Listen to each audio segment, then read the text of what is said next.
Саламатсызбы, визитер программасынын редакциясына сураныч менен кайрылайын дегем. Ош шаарында фастфуд жасаган жерлердин тазалыгын жана кухнясындагы продуктулар кандай абалда, ошону чагылдырып элге көрсөтсөңүздөр. Анткени Токоч кафесинен мен отравление болгом, у меня рвота и головная боль. Гамбургер жеген болчумун дейт, салат ачып кеткен окшойт деп кайрылган. Жогорудагы жана жалпы жагдайларды эске алып, Токоч кафесине келдик. Визитер элдик долбоору. Бул кафе Рыспай Абдыкадыров жана Ленин көчөсүнүн кесилишинде жайгашкан. Эң негизги критерий бул тамак аш коопсуздугу. Биз баштайбыз. Зал анчалык чоң эмес, 4-8, 12, 16га чукул теле столдар бар. Учурда процесси жүрүп жатат. Полдор кафелден таза, дуалдары бийик, жарыктык жетиштүү. Андан сырткары муздаткыч дагы бар. Суусундуктар менен. Биз администраторуна кайрылабыз. Кыздар, саламатсыздарбы? Саламатсызбы чоңуз? Администратордун мүмкүнбү? Чоң кыз, администратордун мүмкүнбү?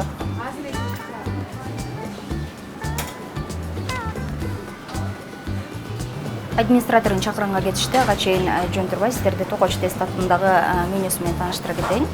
Гамбургер, чизбургер, бул жерде негизинен фастфуд жасалат. Жаланган кырылышки. Баалары 70 сомдон 80, 90, 150 сомго чейинки бааларды түзөт. Ал эми арыз сунуш менен кайрылган ошол жаран бул жайдан гамбургер жеген. Иш ордунда жокпу? Кайсы жака кетти? Азыр боюнча администраторунда болду, ошон үчүн жок. Официанттардан ким бар? Анын ордуна. Официанттардан бар. Баарыңыздар тейлесиздер. Администраторуңуздар келсе дагы көрсөтөбүз. Бул кагаздар менен тааныштырасыз, ашканаңыздарга уруксат бересиздер. Азыр киребиз. Андан соң администратор келгенде ага дагы көрсөтөбүз. Макулбу? Рахмат чоң.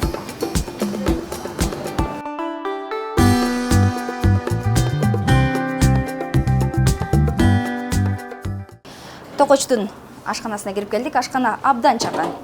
Полдор кафелден тазалоо процесси учурда жүргөн эмес, дуалдары бийик, жарыктык жетишсиз. Учурда бул жайда 3 кызматкер иштейт экен. Ким менен сүйлөшсөк болот? Саламатсызбы? Ашпозчу сизби? Башыңызга эмне кийбейсиз? Башыма? Униформа жокпу сиздерде? Форма бар. Эмне кийбейсиздер? Башыңызга Ысып кеттиңизби? Ысып. Мына жерде темір жаркада, темір мына жерде турат. Көптөн бери иштейсизби? Көптөн бери иштейсизби? Канча убакыт болду? Канча убакыт болду? 1,5 ай, 2 ай болду. 2 ай болуп калды жумушка киргениңизге. Канча адам иштейт бул жайда? Бул жерде 3 адам иштейт. Үчөөңүздөр ашканада? Официанттардан канча? Официанттардан 4 официант, 3 ашпозчу иштейт экен, демек бул жайда. Азыктарды кандай сактайсыздар? Бул жайдан отравление болуп кайрылышты го бизге. Жок. Азыктарды бул жерде Кыздар келишиптир да коллегалар менен туулган күн өткөрөбүз деп. Анан отуруп анан баары деген тамактарды заказ беришип, анан кийин жакшынакай болуп эле жеп эле анан гамбургер заказ берген кыз отравление болуп калыптыр да анан ошол кайрылбадыбы. Азыр абалым жакшы дейт. Жакшы болуп калыптыр. Качан болуп турат? 1 жума боло элек.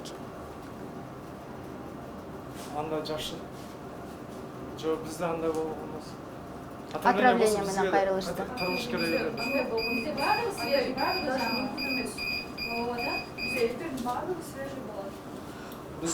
Свежий дейсиздер, анан ушинтип кайрылып атышат да. Мен оюман чыгарып айткан жокмун. Мен көрсөтөм ал кайрылууну, арызды.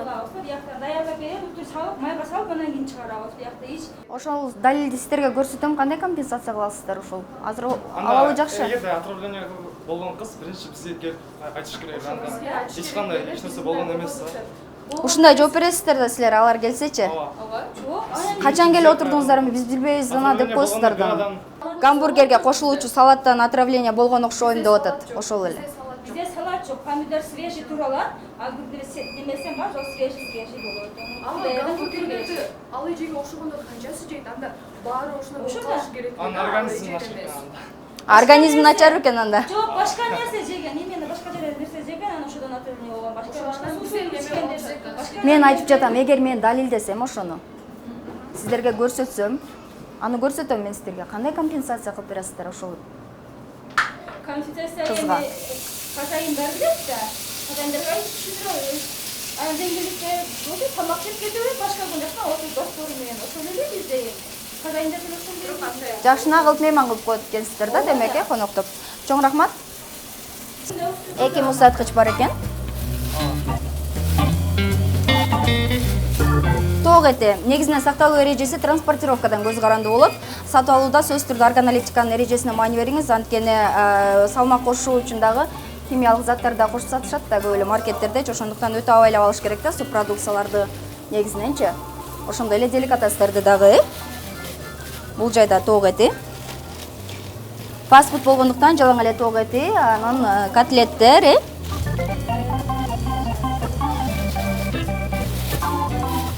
Менде бир суроода эмне үчүн герметикалык контейнерлерди колдонбойсуздар? Аябай ыңгайлуу да. Мындай контейнерлер болот, герметикалык. Ошолорго абдан ыңгайлуу. Маринатталган даяр тоқ еттер экен,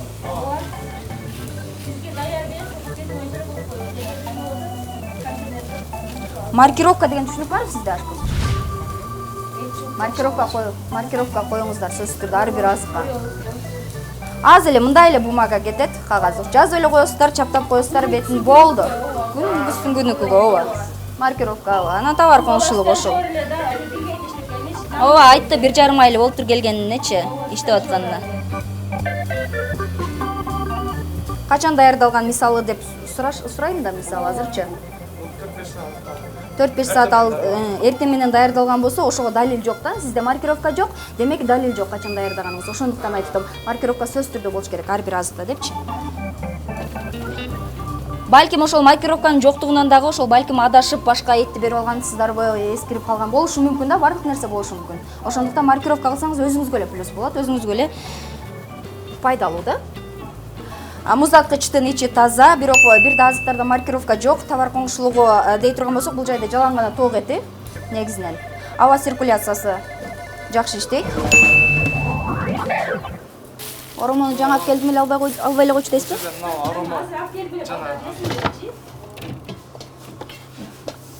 Кызматкерлер үчүнбү?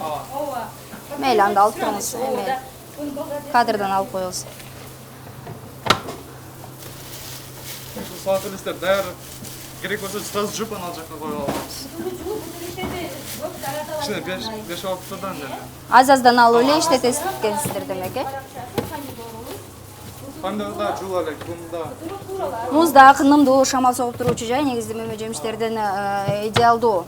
Ошол сактоочу жай болуп эсептелет. Андан сырткары муздаткычка дагы сактаса болот, сөзсүз түрдө. Бирок көзөмөлдөп туруш керек. Өзгөчө да ушундай кырккандан кийин. Бул жайда дагы белгилеп кетүүчү жагдай, негизинен көп продукция жок бул муздаткычта. Ошондуктан комментарий бербей эле койсок болот. Ичи таза. Тоңдургуч. Бул жерде котлеттер бар. Котлеттер. Эт азыктарынын баары негизинен минустук температурада сакталууга тийиш. Тоңдургучта албетте идеалдуу температура болуп узак сактоонун белгиси. Кандай эт? Уйдун этиби, койдун этиби? Котлет. Котлет. Эмненин этинен? Уйдун этинен котлеттер демек, Канча убакыт турат ушул тоңдургучтун ичинде? Жерде бир күн ашып барса 1,5 күн турат. 1,5 күн турат, андан соң иштелип кетет, бат-бат иштелип кетет экен демек. Ошо 1,5 күнгө терушулар жоголот да бир пакет. Демек сиздер 1,5 күнгө ылайыктап туруп алат экенсиздер дагы, андан соң иштетет экенсиздер, туурабы? Картошка фри кайсы жактан аласыздар? Өздөрү алып келип беришет демек. Ээлери. Бул дагы картошка. Картофель по-деревенски. Абдан аз көлөмдө продукциялар, жалаң гана. Айтымдарында 1 күн, 1,5 күнгө жетпей, дал ушул продукциялар сатыкка чыгат. Анткени чындыгында залда отурган кардарлар көп.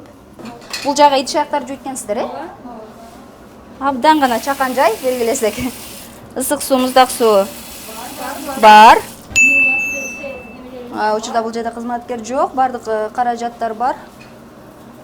Дал ушул жерде белгилеп кетүүчү жагдай идиш аяк жууганда сөзсүз түрдө ошол кечинде сүлгүн атайын уксустун аралашмасын салып туруп эртең менен чайкап жуусаңыздар болот, анткени ооба.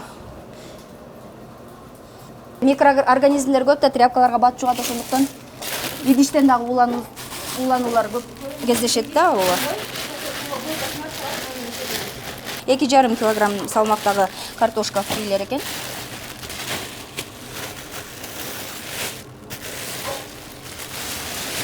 Чаланган картошка фри.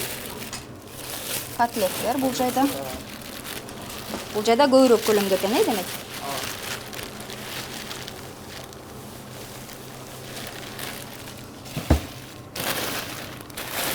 Баш ашпозчу, сизден суранычу ушул эт азыктарына болгон сертификаттарды көрсөтсөңүз, Картофель шарики дейт. Бул да даяр келе тургунат. Баарын ошол жетекчилик алып келип берет сиздерге. Сиздер жоңуна жайгаштырып коесуздар демек. Атайын ветеринардык жана фитосанитардык коопсуздук инспекциясынын көзөмөлүндө да ушундай сертификаттар болот. Бул айыл чарба продукцияларынын ар бирине берилиши керек.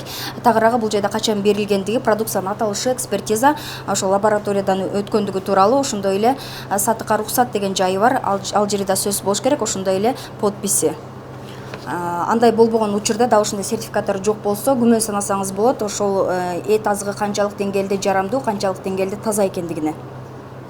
Эреже боюнча муздаткычтын үстүндө эч нерсе турбого тийиш. Чаң болуп калган, арчып турасыздар. Чаң. Эмненин коробкасы?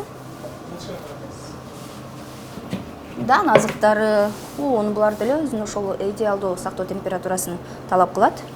Бул ун, бул жай чындыгында ысык ун үчүн. Муздак салкын жайга сакташ керек. Антпесеңер куттап кетет. Бат эле. Зал чакан болгондуктан тазалыгына дагы көңүлүңүздөрдү бурам.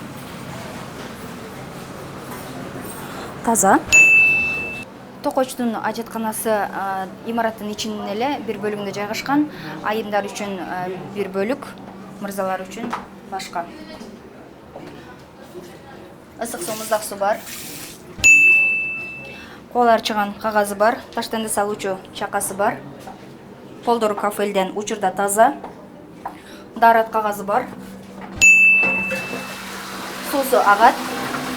Дуалдары бийиги жарык, кафелден бары. Мини кафенин активдүү кызматкери сиз окшойсуз, өзүңүз эле айтыңыз, кандай кемчиликтерди байкадыңыз, мисалы ашканада? Эми стажер бала экен, андан сурабадык. Бизде кемчиликтер жок деле. Азыр программа алкагында мисалы тазалыкка көңүл бурабыз, тазалык жетишелүү деңгээлде эмес негизинен. Ошондой эле азыктардын сакталуу эрежеси, мисалы маркировка жок экен, атайын герметикалык контейнерлерди алыңыздар. Залдын тазалыгына да сөзсүз түрдө көңүл буруңуздар. Сагыздар жармашып калат экен, ошону алдырып алып туруңуздар. Официанттардын түздөн түз милдети да. Анан сертификаттар, медициналык кетекчилер сертификаттарыбыздын бардыгы бар, бизде бардыгы халал, бардыгы эме болот. Азыр хозяйкабыз ошто болбогон үчүн көрсөтө албай калдык. Анын эме болсо понедельникинде көрсөтөбүз. Сөзсүз көрсөтөбүз. Визитер Токойчтогу жалпы тазалыкка оң баа берди. Бирок азыктарга тийиштүү сертификаттар жок болгондуктан көрүүчүлөргө сунуш кылган жок. Бирок 2 сааттан соң кафе ээси продукциялардын сертификаттарын биздин редакциябызга алып келип көрсөттү. Муну ал шаардан сырткары жүргөндүгү менен түшүндүрдү. Демек Токойч кафеси тамак аш коопсуздугуна кайдыгер карабайт. Бирок тилекке каршы кызматкерлердин медициналык китепчилердин мөөнөттөрү 1 айга эскирген. Ананда кызматкерлерде атайын форма жана бейджик да жок. Алдыда кемчиликтерди оңдосо Токойч визитердон сунуш алууга толук мүмкүнчүлүгү бар. Жалпы кафе администрациясынын ээсине тийиштүү документтерди офисте гана сактаңыз.